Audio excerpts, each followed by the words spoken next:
Hello दोस्तों, कैसे हैं आप सब। आज की हमारी स्टोरी का नाम है छोटी बहू। राधा बहू, सब लोगों के लिए गर्म दूध बैठक में ही दे जाना। राधा बहू, उर्मिला जी आवाज देने लगी। तभी उर्मिला जी की छोटी बहू पारुल आई और बोली, राधा भाभी तो सो गई हैं। उनकी तबीयत थोड़ी ढीली थी ना माँ जी, मैंने दूध गर्म कर दिया है। उर्मिला जी बोली, और मझली बहू रेनू क्या कर रही है वो।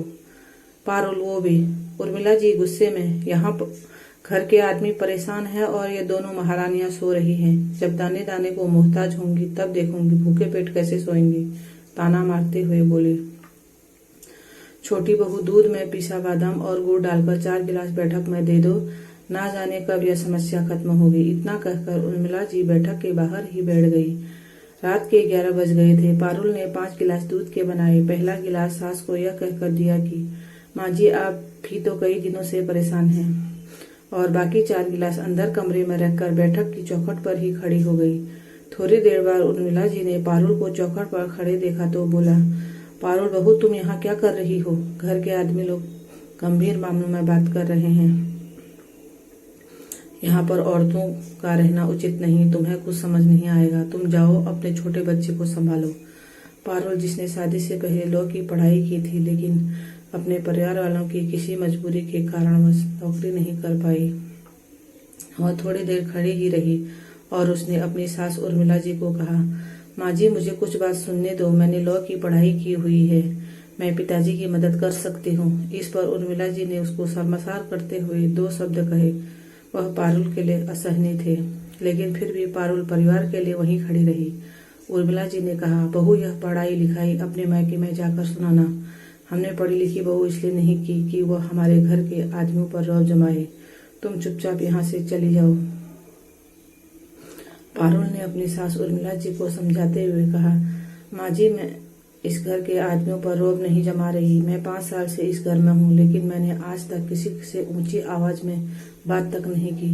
लेकिन परिवार वही होता है जिसमें सभी लोग मुश्किल आने पर आपस में मिलकर सलाह मशविरा करके उस मुश्किल का हल निकालें। मैं चाहती हूँ कि मैं पिताजी से कुछ बात करूँ, अगर आप आज्ञा दें तो। उर्मिला जी ने चिल्लाकर कहा, चुप हो जाओ। हमारे घर की बहू आदमियों के मामलों में नहीं बोलती। तुमने देखा नहीं, मैं इस घर की सबसे बड़ी हूँ, लेकिन मैं भी बाहर बैठी हूँ। अरे, तुम्हें इतना ज्ञान नहीं है यह कानूनी दावपेच कैसे होते हैं, तुम्हें पता भी है क्या। इतना कहकर उर्मिला जी की आंखों में आंसू बहने लगे और उसने पारुल से चीखते हुए बोला, हमारी जो खेत की जमीन है उस पर जागीरदारों ने कब्जा कर लिया है। किस तरह से हमारी पुश्तैनी जमीन होने के बावजूद भी वह लोग हमारी जमीन पर से कब्जा नहीं हटा रहे। और यह लड़के तो निकम्मे हैं, जैसे इनका तो दिमाग ही चलता नहीं है। अब इस बुढ़ापे में मैं तेरे पिताजी का क्या कोर्ट कचहरी के चक्कर काटे। इतना सुनते ही पारुल ने सिर की चुन्नी को थोड़ा सा आगे घूंघट के रूप में लिया और झुकी नजरों के साथ बैठक के दरवाजे पर जाकर खड़ी हो गई और बोली, पिताजी, मैं आप लोगों से कुछ बात करना चाहती हूँ। आपके पास जितने भी पुराने कागज हैं वो आप मुझे दिखा दीजिए। मैंने लॉ की पढ़ाई की है, मुझे कानूनी बातों का आपकी जितना तो ज्ञान नहीं है, लेकिन थोड़ा बहुत ज्ञान है। ऐसी पढ़ाई किस काम की जो मुश्किल समय में अपने परिवार के काम न आए।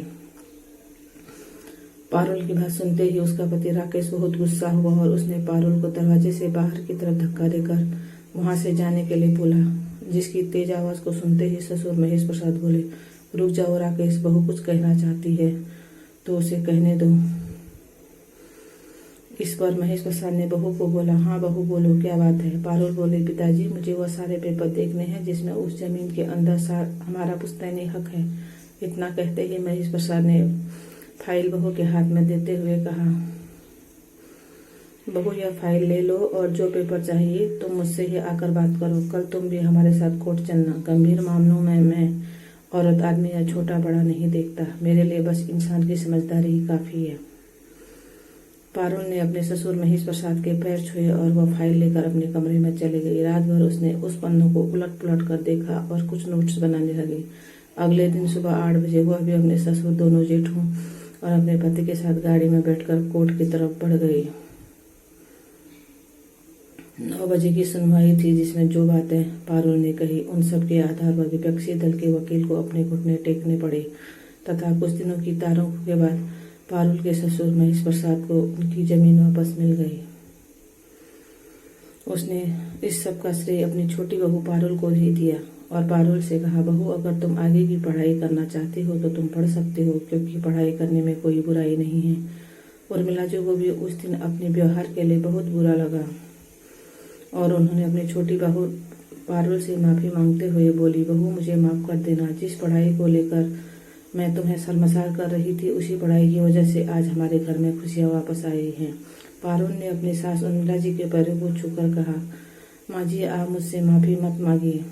मैंने तो इस घर का सदस्य होने के नाते अपना कर्तव्य निभाया है। अपने सास ससुर के आशीर्वाद से पारुल ने लॉ में ही आगे की पढ़ाई प्रारंभ करी और थोड़े दिनों बाद उस गांव में ही महिला वकील के रूप में कार्य करने लगी। धन्यवाद दोस्तों। अगर में हमारी स्टोरी पसंद आए तो सब्सक्राइब करें प्लीज़।